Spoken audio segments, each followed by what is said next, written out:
Bonjour à tous, bienvenue sur Crossover avec Geoffrey et moi-même. Comment ça va, Geoffrey? Pat, en forme pour une petite émission, courte mais très intéressante. Je te laisse présenter les sujets. Bon, on va parler du bilan de la NBA, de ce début de NBA avec les déceptions et les surprises que nous avons rencontrées pendant ce début de NBA. Voilà, il y a eu 5, 6 matchs joués, mais déjà quelques petites choses qui nous surprennent dans le bon sens du terme et dans le mauvais sens du terme. Donc vous aussi, si vous suivez l'actualité, ben, vous avez vu quelques petites choses évidemment qui interpellent, pardon. Donc Patrick, on va synthétiser conférence Est, conférence Ouest. Ouais. On va mélanger les bonnes surprises et les déceptions. C'est un petit mix, mais on reste sur la conf Est et Ouest. Donc on va commencer sur la conférence Est avec Je te laisse parler de ton équipe, hein. C'est peut-être pas les ton Bulls. joueur préféré, mais voilà, ton équipe de cœur. Les Bulls avec Jabari Parker, comme tu l'as bien dit, mon équipe de cœur, qui vient d'être acheté qui a été acheté pour 20 millions. Non, qui a un salaire de 20 millions ici. Il a été signé, mais pour c'est un 20 salaire millions de de dollars la saison. et qui fait des stats médiocres avec 14 points, 5 passes, 5 rebonds et 1,8 à l'assist. Bon, pour un type de ce calibre-là qui est venu en mode je suis un joueur franchise player Un et qui playmaker. fait des. Il voulait absolument avoir un statut autre qu'à Milwaukee. Donc à Milwaukee, il passait derrière Giannis Antetokounmpo, qui lui par contre continue à cartonner. Il passait aussi un petit peu derrière Chris Middleton, qui montrait énormément de bonnes choses. Donc il voulait un statut de star, de superstar. Les Bulls, bingo, ils saisissent l'occasion puisqu'il leur manque un franchise player. Sauf que là, c'est pas lui du tout qui fait le taf, c'est Zach LaVine. Mais donc, Jabari Parker, grosse déception, 20 millions de dollars, un rôle en venant du banc. Alors, il n'est peut-être pas bien utilisé par le coach, mais il ne montre pas non plus une bonne attitude. Ça, c'est sûr. On se souvient, durant l'été, il a déclaré que lui n'allait pas aux Bulls Bien. pour défendre. Ouais. Donc, ce n'était pas son taf, il veut pas défendre. Donc, à partir de là, forcément, le coach doit l'utiliser d'une façon Différente, particulière. particulière. Donc, il vient en joker de luxe peut-être, un joker à 20 millions de dollars l'année. Comme tu l'as dit, ben voilà, les stats parlent pour elle. Et puis même du côté des Bulls, les victoires ne sont pas d'actualité, donc ça va très très mal du côté des Bulls. Mais bon, Ça va très mal et on l'avait prévu. c'est pas lui qui va redresser la barre pour le moment.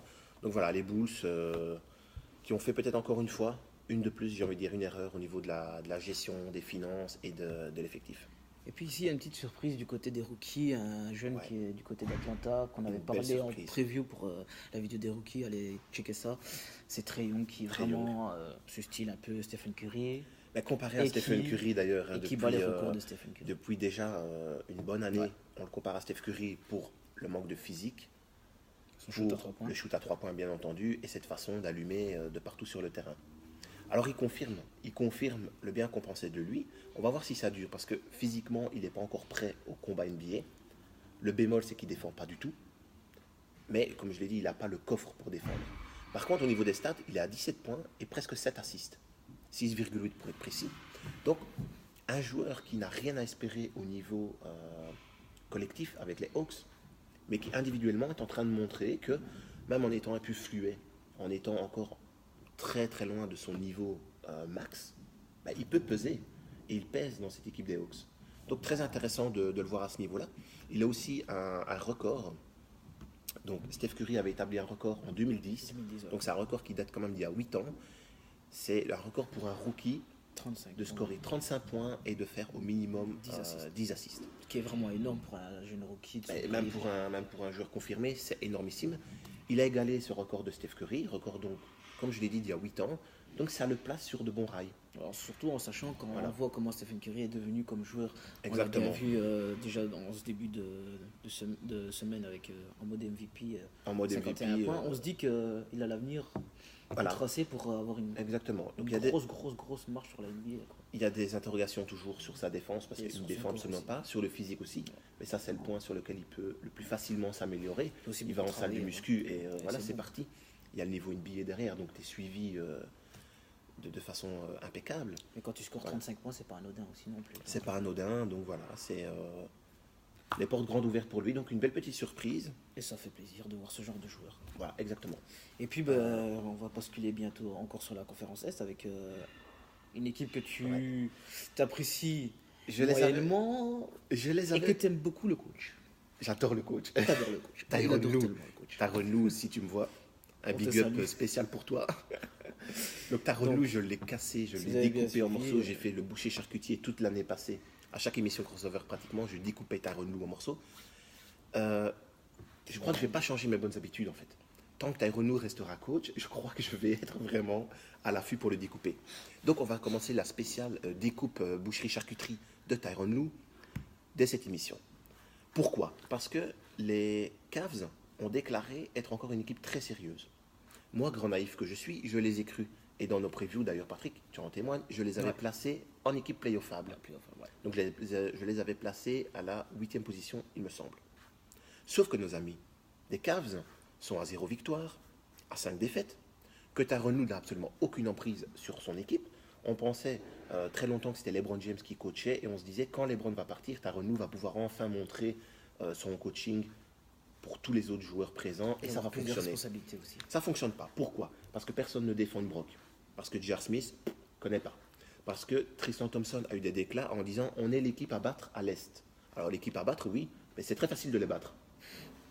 Autre chose, il a dit, on a notre potentiel qui est toujours là, on a moyen d'être en play-off, et on reste l'équipe numéro 1 à l'Est. Alors, équipe numéro 1 à l'Est, tu n'as pas une seule victoire en 5 matchs. Autre problème, Tristan Thompson qui traîne sa carcasse, et désolé de dire ça comme ça, mais c'est la vérité. Le gars est même pas trentenaire, il traîne une carcasse comme s'il avait 55 ans. Ouais. Autre problème aussi, où sont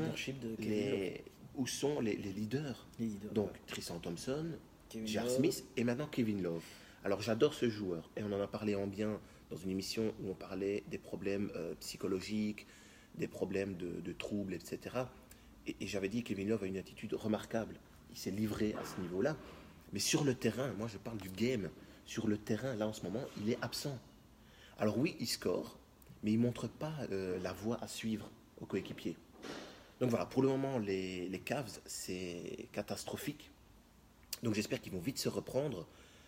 Et il y a aussi une autre équipe, Patrick, dans la conférence Est, qui a des ambitions et qui ont aussi un peu ce mode grande gueule. Je te laisse nous en parler. C'est les Wizards de Washington, donc déjà une équipe très arrogant avec un meneur, John Wall, qui se croit être le meilleur meneur de la ligue. Il se croit MVP. Ou peut-être le meilleur meneur de toute l'histoire, bref. Oui. Donc après, on a une équipe qui s'est fait ramasser du côté des Warriors par rapport en termes de jeu. Ils se sont fait détruire. Kevin Durant a dit clairement, moi je sors. J'ai pas envie de jouer contre ça. Ils sont trop faibles. Il les a déglingués. Et puis nous avons aussi, certains vont dire, ouais, Stephen Curry a sorti le match de sa vie, ok, ça on est ok, mais il n'y a pas eu de réponse. Mais même en dehors de ça, de toute façon, il n'y a pas non plus, comme au Cavs, il n'y a pas ce coaching présent. Voilà. Donc c'est Scott Brooks, lui aussi, il va falloir que je m'intéresse à son cas, et on va y revenir dans une prochaine émission. Vous inquiétez pas, faites-moi confiance. Vous savez qu'en mode découpage, je suis toujours présent. Mais le coach, Patrick, est-ce qu'à un moment donné, quand tu as plusieurs grandes gueules, des Dwight Howard, bon, il ne joue pas, il est blessé, on est d'accord, mais il est présent. Des John Wall, des Bradley Beal, et on en passe. Pas quand même une grande gueule. Maurice aussi. Ouais, tous ces mecs-là, ils se croient très forts. Ils ont une grande gueule en disant on a des ambitions, on vise le titre, je suis candidat MVP, je suis ci, je suis ça. Est-ce qu'à un moment donné, tu ne dois pas répondre sur le terrain? Mais est-ce que ton coach aussi ne doit pas canaliser tout le monde en disant les gars, dans la presse, vous la bouclez, vous faites le taf, et on verra. Mais fermez-la. Pourquoi est-ce que Scott Brooks se laisse comme ça, complètement piétiner par ses joueurs? Et pour moi, il est absent. Qu'est-ce que tu as comme explication par rapport à ce coach Il n'a pas d'emprise dans le vestiaire, déjà, ça c'est sûr certain. Il n'y a pas de leadership coach, c'est-à-dire qu'il ne peut pas dire les gars, maintenant vous fermez votre gueule comme tu l'as dit, et on y va. Non, il n'a rien. Ça veut dire que les joueurs sont passés devant lui en termes d'emprise sur le basket, en termes d'emprise sur le vestiaire, peut-être même sur le fait de mettre de faire entrer qui sur le terrain aussi. Il n'a pas de... Maintenant, donc Patrick, au niveau du collectif, est-ce que c'est une belle équipe selon toi? C'est un beau collectif. Sur le papier, c'est une belle équipe, voilà. Mais après, en termes d'équipe... En termes de jeu, ça ne fonctionne pas. En termes d'équipe et de cohésion d'équipe, il n'y a pas. Donc, qu'est-ce qui doit changer? Est-ce qu'il faut changer un joueur? Est-ce qu'il faut changer de coach? Mais là, on s'alarme peut-être un peu vite, on est en début de saison, mais on voit déjà un petit peu ce que ça donne, et ça donne rien. Le jeu n'est pas fluide, c'est tout le monde qui essaie encore une fois, comme tous les ans, à tirer un petit peu la couverture à lui. Autoporteur ne répond pas assez présent non plus. Il faut changer quoi? Ou alors il faut rien changer et attendre? Je pense qu'il faut peut-être commencer à trader certaines grosses têtes. Un John Wall, ou un Bradley Beal. On en a longtemps discuté durant la saison passée, on en a encore parlé dans nos previews. Moi je reste sur cette idée que ce duo ne fonctionne pas si bien que ça. Et donc on l'avait vu l'année passée, John Wall a été longtemps blessé. Peut-être qu'aussi on se chauffe un peu trop vite, ou si ça se peut, peut-être qu'il y a peut-être un problème de cohésion dans l'équipe qui va peut-être au Mais fil de la saison, commence à se mettre petit à petit. Parce justement, qu'ils ont Patrick, quand même été en playoff les saisons passées. oui, mais justement, la saison passée, leur meilleur moment, leur meilleur run, c'est quand John Wall a été blessé. Donc, est-ce qu'en fin de compte, John Wall, en étant la solution pour le côté stat, peut aussi être le problème dans le sens du collectif. Faire des stats, c'est bien. Faire gagner ton équipe, c'est mieux. Un trade ou pas. Tu coches quoi, toi, maintenant? Si on doit dire les Wizards, allez, on va enchaîner rapidement. On fait quoi? On trade un joueur, on change de coach? Ou rien? Je pense qu'il faut trader un joueur. Moi, pour le moment, je suis soit sur l'idée du coach, Mais parce c'est que vrai je que ne le vois coach, rien ouais. d'intéressant, et aussi cette idée du trade. John Wall, pour moi, devrait faire ses bagages. Mais ça n'arrivera pas, puisque c'est le franchise player. Allons du côté de Détroit maintenant avec une Patrick, grosse, voilà. grosse surprise du côté de Blake Griffin. Une qui nous fait surprise, en fait, c'est une surprise sans en être une. Ça a toujours Ouais, été une ça a toujours machine, été une machine, oui. une machine à stats. Mais là, magnifique. Hein. Très bon départ des Pistons. 4 victoires à 0. 4 victoires, 0 défaites. C'est pas mal. C'était plus venu depuis C'est plus que bien. Ça date quand même d'il y a On a plus maintenant vu ça depuis longtemps, l'époque hein. Chauncey Billups, c'est Rip Hamilton. 2004, allez checker ça, c'est pas mal. Mais Blake Griffin, Patrick, régale-toi, donne-nous ses stats. Blake Griffin, il porte carrément à lui tout seul Détroit. Avec l'aide quand même de Drummond. Et avec... Malgré les petites histoires de sortie dernier match contre les Sixers avec Joe Embiid qui en a fait beaucoup trop. Ouais, mais on en parlera enfin, dans ça, une autre c'est émission. autre chose, c'est juste Donc, entre Drummond et Embiid un donc petit un Blake petit truc qui se Griffin en passe, mode mais voilà. MVP, 33,8 points, rebonds, 11 rebonds, assists, 5 assists. Donc Il nous fait du LeBron James. Blake Griffin partout sur le terrain, quoi. Voilà. Donc ça permet à Détroit d'être tout à fait dans les tops des équipes, On souhaite et rester qu'est-ce qu'on souhaite à invaincu. Blake Griffin? De ne pas se blesser, bien sûr. de ne pas se blesser. Et de toujours de continuer sur cette même Cette même régularité, lancée, parce on va qu'on voir. sait qu'il est capable de vraiment démonter. Il les peut te équipes. mettre, comme maintenant, il te met 33,8 de moyenne. Il peut très bien, dans 15 jours, T'en mettre 40. t'en mettre... non, moi je veux dire d'aller plutôt Ouais. vers le bas, de t'en mettre Ouais. 20, et puis de se blesser. Donc Ouais, mais tant ce qu'il qu'on a souhaite aux Pistons, c'est évidemment de Ouais. rester une équipe aussi sérieuse, parce qu'on adore voir les Pistons à très haut niveau. C'est une grande, grande franchise. Donc on a envie de voir évidemment Blake Griffin continue à porter l'équipe. Drummond, tu l'as dit, il fait le taf, mais on va voir s'il peut encore progresser. En tout cas, c'est un très bon complément à Blake Griffin. Et revient un petit peu vite fait sur ce petit bif là qu'il y a entre Drummond et Joel Embiid. Joe Embiid qui en fait trop sur. Je pense qu'il part sur un alley-up, je pense. Et Blake Griffin. Non, Drummond le touche, nous fusque un petit peu, il tombe à terre. Et puis du cinéma, là, Joe Embiid. Voilà, et d'ailleurs, il a Qu'on été. ne veut pas avoir, mais qu'on apprécie le joueur. Mais Mais on sait pas très bien que l'attitude c'est comme ça de une faire le attitude, flopping, etc. un peu Et il a été, dégueulasse, quoi. et il a été d'ailleurs averti pour flopping. Donc voilà, la NBA s'est penchée sur la situation. Maintenant, une autre très très belle surprise. Les Toronto Raptors. Alors, il y a un nouveau joueur, Kawhi Leonard, devenu franchise player. Patrick, il nous fait du sale. Ouais, il nous fait du sale comme d'habitude. C'est un gars déjà qu'au début de la saison, on s'est dit physiquement, il était blessé l'année passée. Est-ce qu'il va revenir au top? Est-ce que ça va être le mec qu'on connaît du côté des Spurs? Et ben là, il nous a fermé la gueule direct. Là, Hein. en fait, Le il type, revient de blessure. T'as pas l'impression que le mec Attends, a été on va blessé. dire d'abord les stats.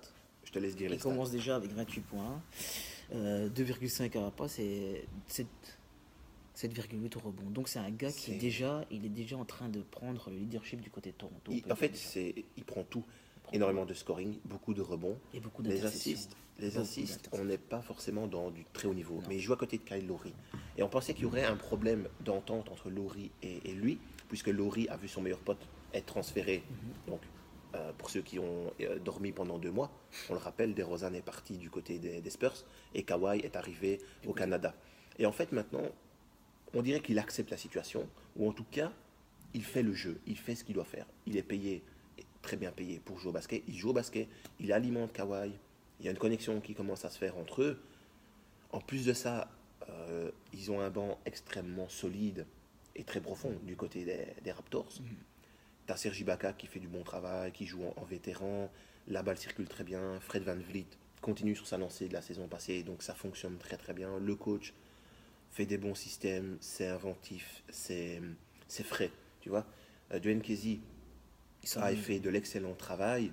Maintenant, il est du côté de Détroit et il réitère ce qu'il a fait à Détroit.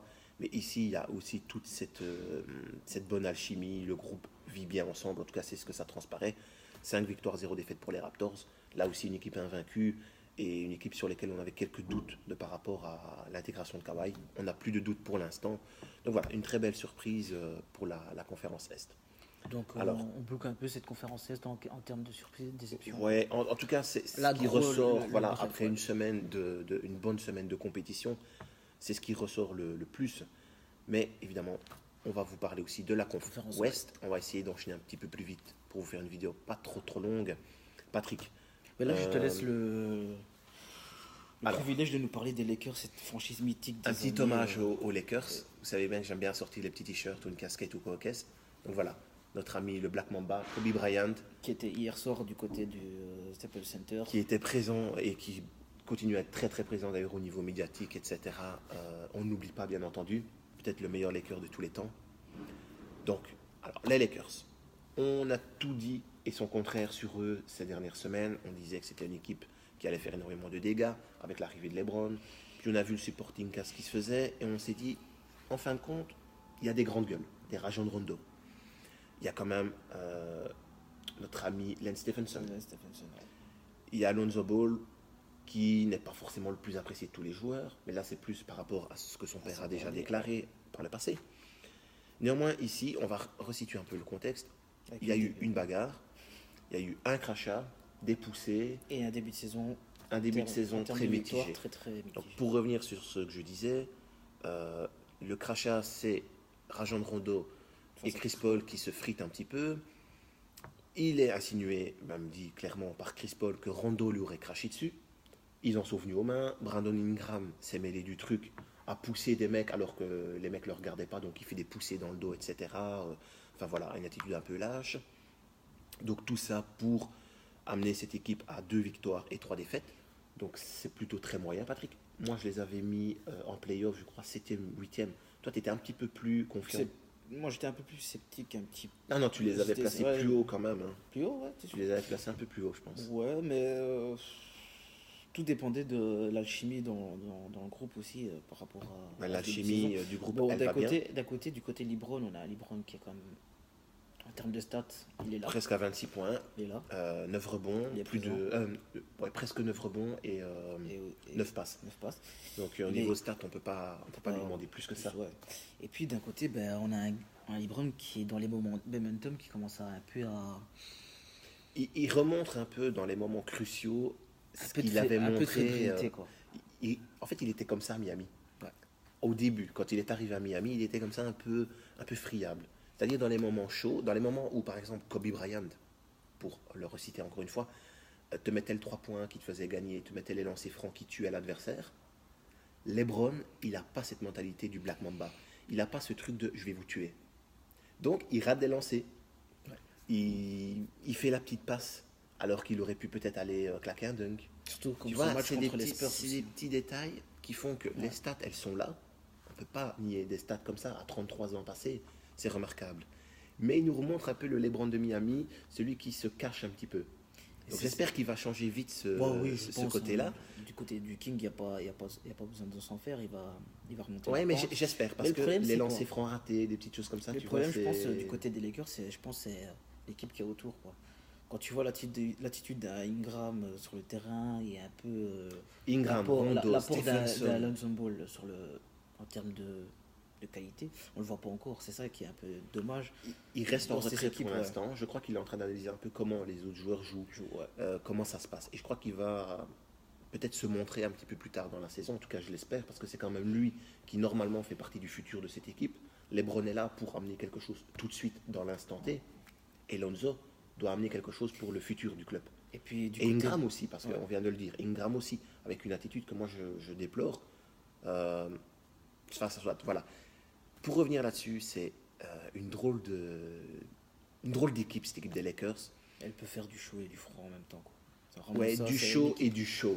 Ouais. Avec LeBron, tu as le show sur le terrain, mais ce côté je crache sur les joueurs, etc. Après ça, c'est du Rondo tout craché. Hein. Tout craché, tu peux bien le dire. Très impulsif. Ouais. Et Chris Paul n'est pas non plus le plus facile des coéquipiers. Qui se frie les deux, c'est pas la première fois qu'il y a non, des mais tensions. Il y a eu apparemment un début de dispute qui date d'il y a déjà des années. Quand Rondo était à Boston et lui, il était du côté de...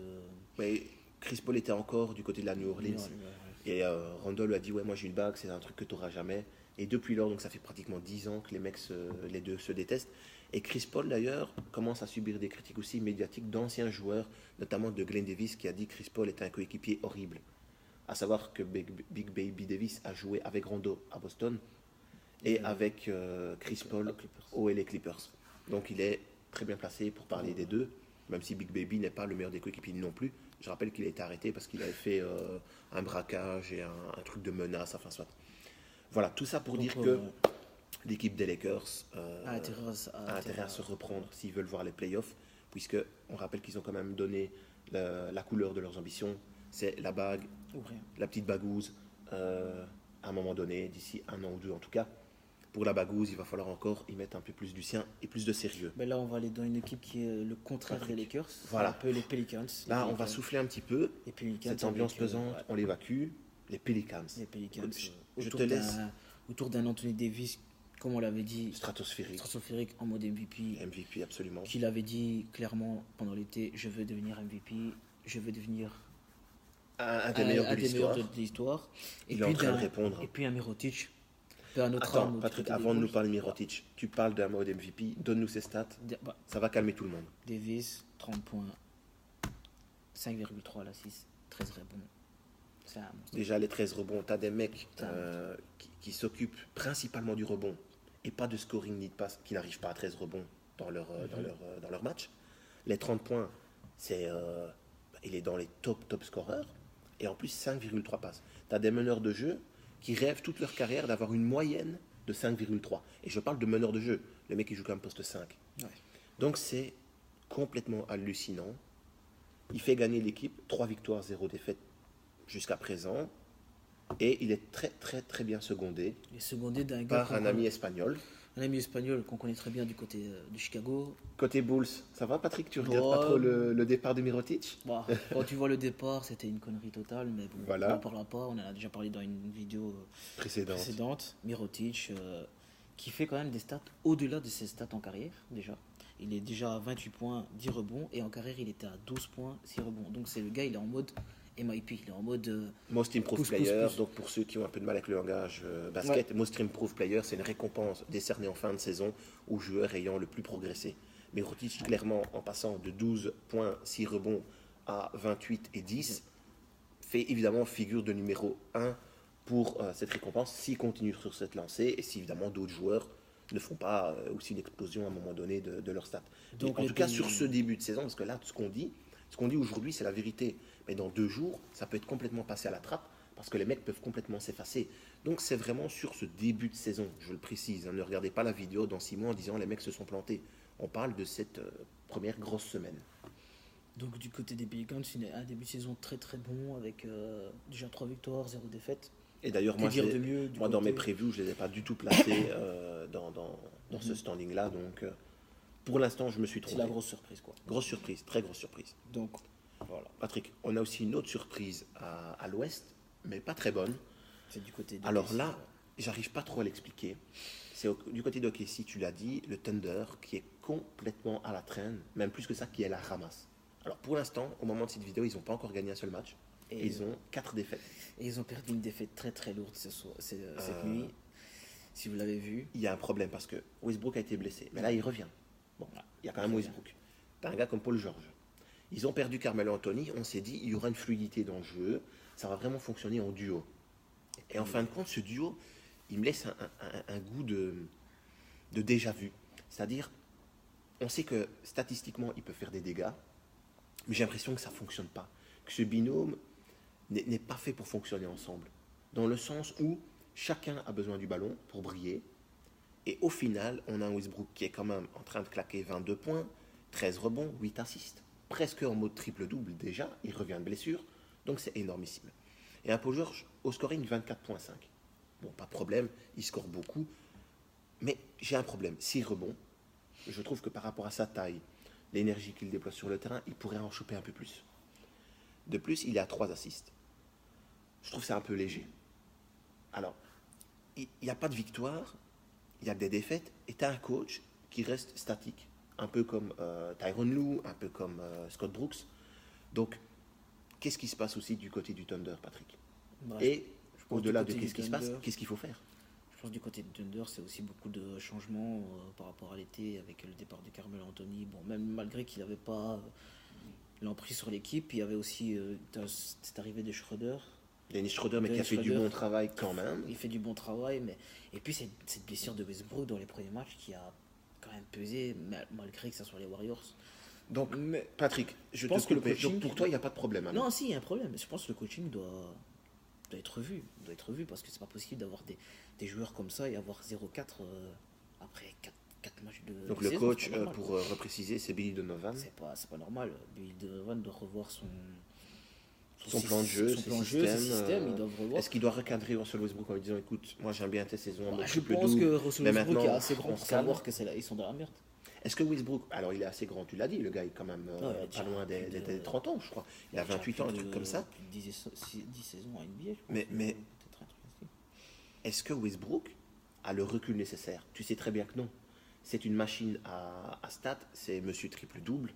Il a pété des records, il a été MVP il y a 2 saisons.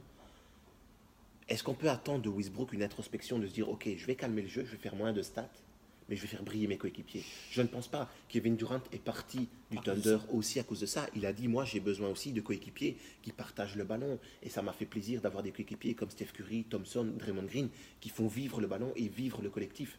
Donc il a allumé clairement, il y a déjà quelques temps maintenant, mais il avait allumé Westbrook en disant ça. Westbrook pour le moment n'a pas l'air de changer son fusil d'épaule. Est-ce qu'à un moment donné Westbrook doit pas être recadré clairement par la direction, donc par le general manager, par le coach, en disant maintenant, écoute mec, on t'aime bien, t'es notre franchise player, il n'y a pas de souci, mais fais circuler le ballon, pas forcément pour faire des passes décisives, mais pour que le ballon vive. Westbrook ne fait pas vivre le ballon. Ouais, donc voilà, le Thunder pour les fans, c'est horrible comme début de saison, alors que les ambitions sont clairement le titre, la bague de champion aussi.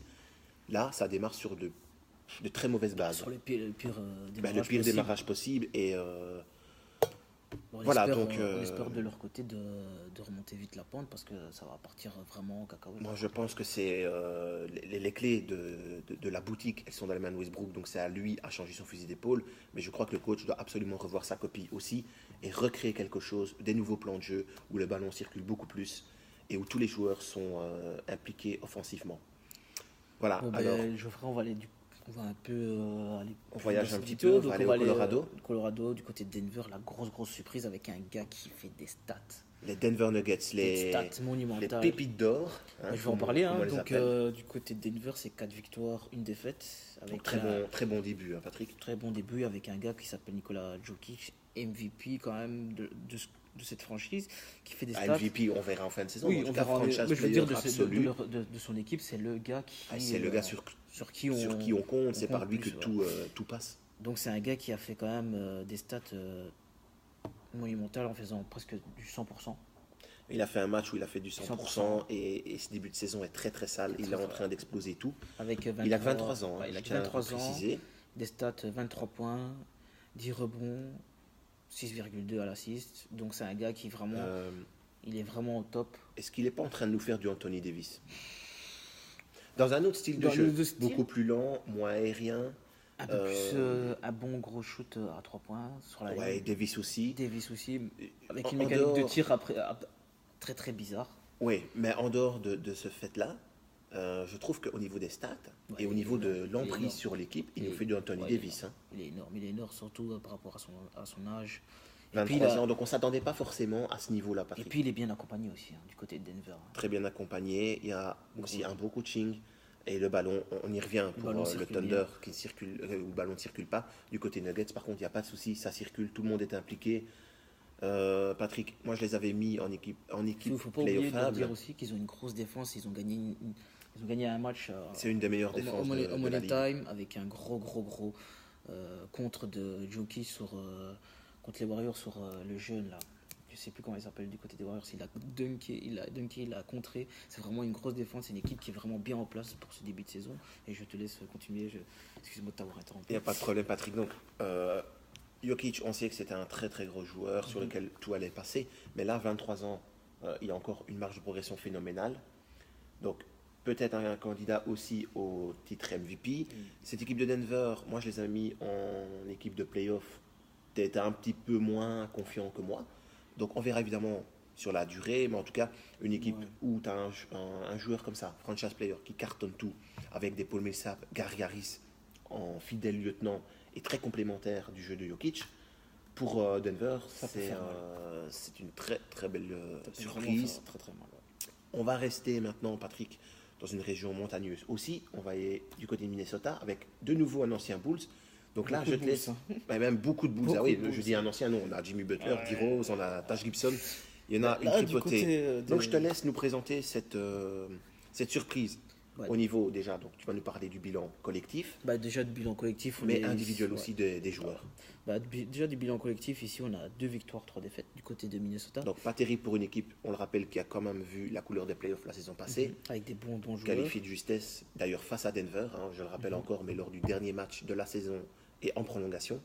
Et puis en termes de stats individuelles, on a quand même, on va sortir 3 noms de cette équipe. Oui, il y a 3 noms à ressortir. Jimmy Butler, pour l'histoire que vous connaissez, le fait qu'il était potentiellement tradable pendant l'été. C'est plus potentiellement, il l'est toujours. Et il y a d'ailleurs Houston qui vient de lancer une nouvelle offre. Ça vient de se faire durant, ici, il y a quelques heures, où ils veulent absolument le récupérer. C'est normal, le gaillard nous tape des stats phénoménales. Et puis, Towns, les stats, Patrick, d'ailleurs. Les stats de Jimmy Butler, c'est 24 points, 5 rebonds et puis 3 assists. C'est propre. C'est propre, c'est du Jimmy, c'est un gars qui en veut, qui veut montrer que il continue à porter lui l'équipe. le patron. Et il continue à porter l'équipe alors que le mec a dit moi je veux partir de là. Et il n'a pas peur de le dire en conférence de presse. Quoi. Oui, mais même en ayant envie de partir, il nous fait des stats et qui sont d'un franchise player. Il n'y a même pas de discussion possible. C'est un gars, s'il parle, il le fait. Quoi. C'est un gars qui porte ses corones, voilà, on va le dire comme ça. Et qui. Et en plus, il défend. Et il défend. Voilà. Ça a toujours été un grand défenseur. Mais je veux dire, c'est plus trop à la mode de défendre. La NBA, maintenant, on est sur le tout pour l'attaque. Il y a de plus en plus de possessions. Les joueurs défendent de moins en moins, ont peur de se blesser, etc. Lui, le mec, il y va. Il défend, il score comme un dingo. Franchise player, alors qu'il a dit, moi, je veux quitter l'équipe. Enfin, s'il est dans une ambiance où il n'a pas envie, dans une équipe où il n'a pas envie d'être, avec une ambiance catastrophique et qui nous claque des 24 points de moyenne, enfin, presque 25, qu'est-ce qu'il peut faire dans une équipe où il a envie d'aller, avec des coéquipiers qu'il apprécie? Il va nous faire quoi, 35 points? Ça peut faire très mal. Et puis un autre player aussi de Minnesota, c'est Towns. Towns qui est décevant pour moi. Décevant parce que je suis désolé. Je pense qu'il est décevant par rapport à Jimmy, par rapport à ce qui s'est passé dans le contre-entraînement. Pour moi, il est décevant à tous les niveaux. Non. Alors dans l'attitude par rapport à Jimmy Butler, maintenant il y a une rumeur qui dirait que Jimmy Butler aurait chopé la gonzesse de Karl Anthony Towns et que c'est depuis lors qu'il a dit moi c'est bon, je vais me barrer. Mais enfin soit, ça c'est une rumeur, mais à confirmer, bien entendu, on en saura plus sûrement quand Jimmy sera transféré. Mais écoute, Karl Anthony Towns, tous les ballons normalement sont censés passer par lui. Il a 16 points, 9 rebonds. Bon, au niveau des rebonds, je suis un peu déçu maintenant.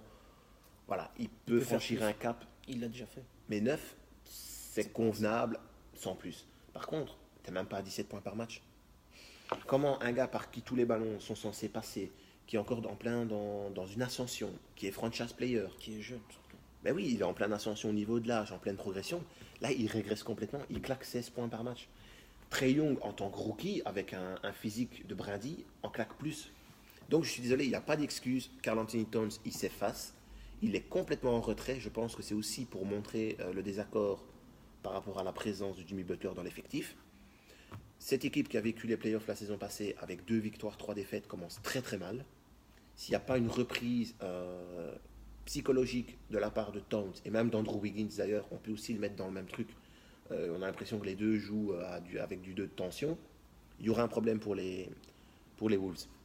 Par contre, Patrick, là, je ne peux pas du tout ne pas en parler. Derrick Rose. Derrick Rose qui nous fait ton joueur. Derrick Rose qui est en train de renaître. Alors ça te fait sourire. Ça me fait du bien. Là, t'as la banane. C'est un gars qui m'a fait kiffer le basket. C'est un gars qui... C'est lui qui t'a fait vraiment devenir fan absolu de basket. C'est lui qui m'a vraiment fait découvrir le basket, qui m'a fait devenir fan de basket. Et puis ce gars, il a tellement passé des années sombres dans sa carrière. Dans l'oubli aussi, même par rapport à sa blessure, par rapport à tout ce qui s'est passé après avec ses problèmes judiciaires. Et dans l'oubli, parce que même des coachs ne manifestaient pas, je vais y arriver, plus que ça pour le Minnesota, ils l'ont signé sans se dire que... Un peu comme ça, ils l'ont signé comme ça. En disant, tiens, Jimmy Butler, Jimmy Butler, Derrick Rose est dispo. Bon, voilà, Tom Thibodeau qui l'a coaché, le connaît très bien. Il dit allez, viens dans le Minnesota. Et puis ce qui est bien chez lui, c'est que Derrick Rose, il a passé l'été sans rien dire. Il a travaillé son jeu. Et il a bien travaillé. Il a bien travaillé et Il il revient revient avec de avec avec un jeu un peu plus moins agressif qu'avant. Un peu mais plus qui est moderne. là. Il a Qui est là. modernisé son jeu. On sait que c'était un joueur qui allait énormément à l'anneau, avec un tir à mi-distance correct, mais Ouais. sans être affolant. Un tir à distance, par contre, pas top. Là, il revient. Il y a ce côté un peu le renouveau. Il continue évidemment à attaquer l'anneau, mais Moins j'ai l'impression qu'il agressif joue avec qu'avant. plus d'intelligence que Et par puis le son passé. shoot à 3 points est devenu pas mal quand même. Il est devenu beaucoup plus fiable, donc un très très bon début de saison. Donc là aussi, on va être comme pour Blake Griffin, c'est-à-dire très content de voir ce niveau-là. Mais c'est un gars qui en on se espère disant, qu'il mon va pas Dieu, se blesser. qu'il n'y ait pas de blessure. Surtout, il ne faut pas qu'il se blesse, parce que Il a D-Rose, quand il se vraiment, blesse, vraiment des jambes très très très fragiles avec un genou qui peut péter à tout moment. et quand il se blesse, c'est pour de très longues Ouais, périodes, ouais. voire parfois pour toute une saison. Donc Jimmy Butler, Patrick, je ne sais pas si tu as fait le point sur ces stats. Jimmy Butler, Sur Derrick Rose, je fais une fixation. sur Derrick Rose, ben, c'est 15 points, 5 assists. C'est un gars qui peut Ah, c'est faire. propre, c'est Bon, très oui, bien. c'est très propre, surtout quand on voit le match contre Dallas. Il nous fait un match dans le match contre Doncic avec qui il lâche pas l'affaire. Il dit au petit voilà, je suis Derrick Rose, je suis de retour. Ancienne gloire. N'oublie pas, j'ai été MVP. On le reprécise Donc- pour ceux qui prennent la NBA peut-être voilà, depuis peu et qui connaissent pas toute l'histoire NBA. Derrick Rose, c'est le plus jeune MVP de l'histoire de la NBA. Donc voilà, après, il a eu encore de très bons moments, mais il a eu des périodes comme Patrick vous l'a dit, Allez, checker très les très vidéos. très sombres. Allez checker les vidéos de Derrick Rose, vous comprenez pourquoi mon kiff est monumental. Donc c'est vraiment. Donc ça fait plaisir de le ça fait revoir vraiment déjà plaisir, et à puis, 15 points et le voir sourire sur le parquet. de 5 voir, assists. Donc il fait tourner le ballon, il fait de très bons choix. Il est devenu, je trouve, dans sa gestion du et jeu, il n'a pas peur de plus défendre intelligent. aussi. Pas peur de défendre. Faut Et il va au bien le contact. souligner. Il va au contact, il colle son vis-à-vis. Non, ça fait vraiment plaisir de le voir à ce niveau-là. Donc, Maintenant, on peut D-Rose. dire de Minnesota, Geoffrey, on attend que Jimmy parte ou. Alors, D-Rose, évidemment, on espère qu'il continue à ce continue, niveau-là. ça, c'est sûr. Karl Anthony Towns, il faut vraiment qu'il se bouge le cul. Parce que c'est un gars qui peut être MVP, qui est franchise player. Tout doit passer par lui. Donc, j'attends beaucoup plus de lui. Andrew Wiggins, il doit bosser beaucoup plus parce que je trouve qu'il stagne un peu au niveau du jeu. S'il ne veut pas devenir le Tracy McGrady 2.0, il a plutôt intérêt à se bouger. Ouais. Tracy McGrady, pour ceux qui l'auraient oublié, un gars qui n'a jamais franchi d'étape seul, qui n'a jamais porté une franchise comme il devait le faire et qui n'a donc jamais été champion. Et pour Jimmy Butler, moi j'attends un trade parce qu'il y a une ambiance pourrie du côté du Minnesota et il faut régler évidemment le problème au plus vite. Et ce sera un trade gagnant-gagnant, je pense. Donc lui, il a dit, moi je suis ouvert pour aller à Los Angeles, Clippers, Lakers, je suis ouvert pour les Rockets, je suis ouvert pour Miami. Donc les Rockets ont mis une offre sur la table, on va suivre ça de très près et on reviendra dessus évidemment dans une prochaine vidéo. Patrick, on va finir, je viens de parler des Clippers, on va finir aux Clippers avec un géant, le géant de la NBA, donc le joueur je pense le plus grand de la NBA, Boba. Boban Marjanovic. Est-ce que c'est le nouveau franchise player des Clippers? En l'absence de Blake Griffin parti, ils ont récupéré dans le trade Boban. Boban nous fait du très Du très très, très très sale en Ouais. très peu de temps. Pour ce début de saison, ouais. On peut 10 dire, minutes de temps de jeu, donc 10 minutes de sur temps un de match. jeu, il nous fait quand même du sale. Il fait 9 points, 3,5 rebonds. Donc c'est évidemment, un vous gars- imaginez sur 10 minutes, vous mettez ça sur 40, bah, vous faites x4 Puis forcément. Il est impressionnant. Il est Quasiment très, très 40 grand, points pas par besoin match. de sauter pour dunker. Voilà, pas besoin de alors sauter pour il mettre des dunk, points. il dunk sans sauter, tu l'as Ouais, dit. donc, On va évidemment calmer un peu le truc. Quand on dit que c'est le franchise player, c'est un peu sur le ton de l'humour. On sait que maintenant le basket est une histoire de rapidité, de possession, de vitesse. Donc Boban, évidemment, avec sa carcasse à 130 kg, il ne peut pas jouer énormément. C'est pour ça que son temps de jeu, c'est sur du 10 minutes.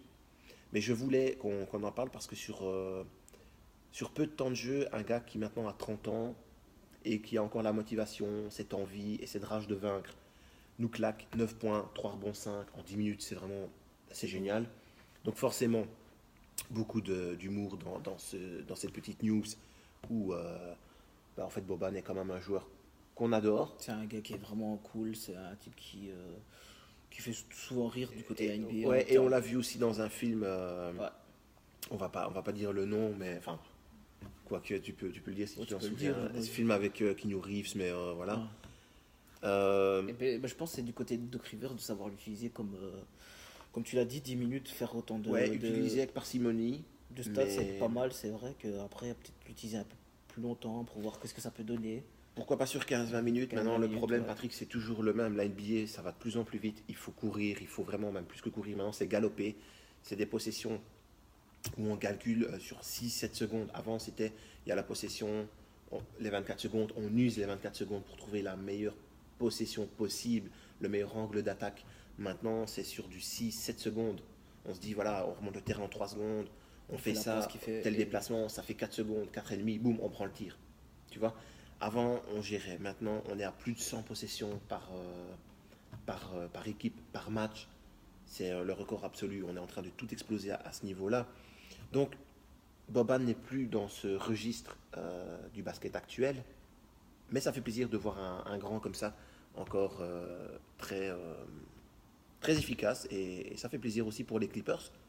On ne l'a pas dit, Patrick, mais 2 victoires, 2 défaites, donc un bilan équilibré 50-50. pour une équipe qui n'a pas de franchise player, qui n'a pas d'objectif de playoff, Et qui a perdu beaucoup Et de qui a- joueurs pendant l'été. qui a Donc ça perdu fait vraiment plaisir du côté énormément de des LR. joueurs, Ouais. avec toute une reconstruction d'équipe. Hein. On va pas le rappeler, mais enfin, sur un an et demi, ils ont quand même perdu et Chris Paul, Blake Griffin, Austin DeAndre- Rivers, DeAndre- JJ Redick, DeAndre Jamal Jordan. Crawford, DeAndre Jordan aussi. DeAndre Jordan, bien entendu, je Ça l'avais fait beaucoup, oublié, quoi. parti du côté de Dallas. Donc voilà, ça fait plaisir. C'est notre dernière bonne surprise pour cette émission crossover toujours. Et n'hésitez pas toujours à. Patrick, je te laisse le mot de la fin. Bah, n'hésitez toujours pas à commenter, à dire ce que vous en pensez de la vidéo, de ce des déceptions, des surprises de ce côté Est et côté Ouest. Ou peut-être qu'on aurait pu en parler de certaines surprises à droite à gauche, qu'on va peut-être pas en parler. N'hésitez On pas en parlera plus tard, il y a d'autres à choses interagir, qu'on va dire par après. On pourra parler des Spurs, on parlera aussi des Celtics. Les Celtics, bah, vous savez, c'est mon équipe, c'est plutôt moyen en ce début de saison. Enfin, il n'y a rien de dramatique là-dedans, donc on reviendra dessus un petit peu plus tard dans la saison, d'ici quelques semaines, probablement. Les Spurs, même chose. Les Warriors, ben voilà, on n'a pas trop parlé des Warriors. Pourquoi? Ben parce que ça fonctionne, la machine est lancée. Il n'y a rien de bien frappant à dire pour le moment. Donc voilà, je tiens à vous remercier d'avoir suivi Crossover, de partager, de liker. Et moi, je vous dis à très bientôt, Patrick. Ouais. À très bientôt À pour très une nouvelle bientôt. émission.